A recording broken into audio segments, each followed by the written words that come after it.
A reading from the book of Leviticus, chapter 27. The Lord gave Moses the following regulations for the people of Israel. When any of you have been given to the Lord in fulfillment of a special vow, you may be set free by the payment of the following sums of money, according to the official standard. Adult male, 20 to 60 years old, 50 pieces of silver. Adult female, 30 pieces of silver.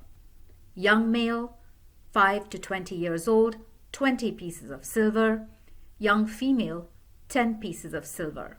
Infant male under 5, 5 pieces of silver.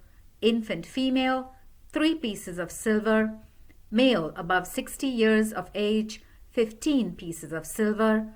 Female above 60, 10 pieces of silver. If any of you make a vow and are too poor to pay the standard price, you shall bring the person to the priest, and the priest will set a lower price according to your ability to pay.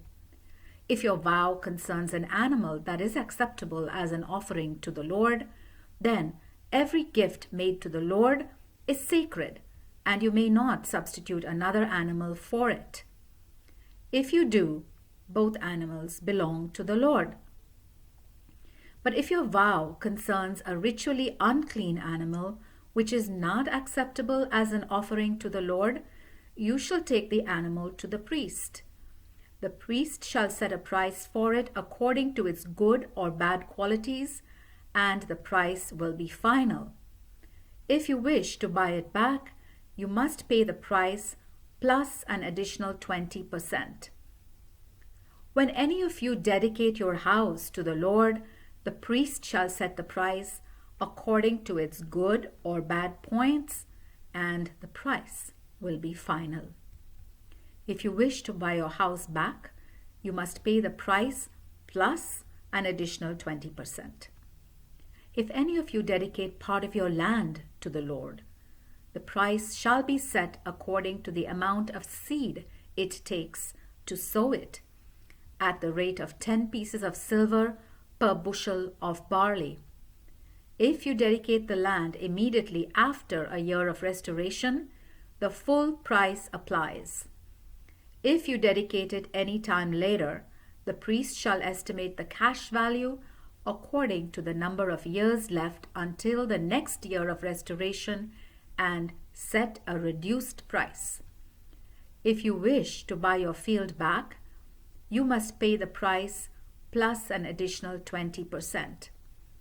If you sell the field to someone else without first buying it back from the Lord, you lose the right to buy it back. At the next year of restoration, the field will become the Lord's permanent property. It shall belong to the priests. If you dedicate to the Lord a field that you have bought, the priest shall estimate its value according to the number of years until the next year of restoration, and you must pay the price that very day. The money belongs to the Lord. At the year of restoration, the field shall be returned to the original owner or to the descendants. All prices shall be set according to the official standard.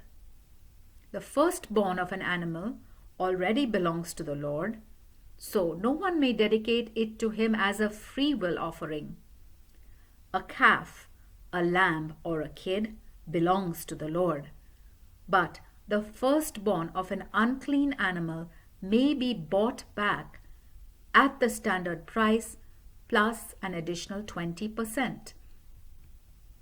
If it is not bought back, it may be sold to someone else at the standard price. None of you may sell or buy back what you have unconditionally dedicated to the Lord, whether it is a human being, an animal, or land. It belongs permanently to the Lord. Not even human beings who have been unconditionally dedicated may be bought back. They must be put to death. 1/10 of all the produce of the land, whether grain or fruit, belongs to the Lord. If you wish to buy any of it back, you must pay the standard price plus an additional 20%. 1 of every 10 domestic animals belongs to the Lord. When the animals are counted, every 10th one belongs to the Lord. You may not arrange the animals so that the poor animals are chosen, and you may not make any substitutions. If you do substitute one animal for another, then both animals will belong to the Lord and may not be bought back. These are the commands that the Lord gave Moses on Mount Sinai for the people of Israel. The word of the Lord.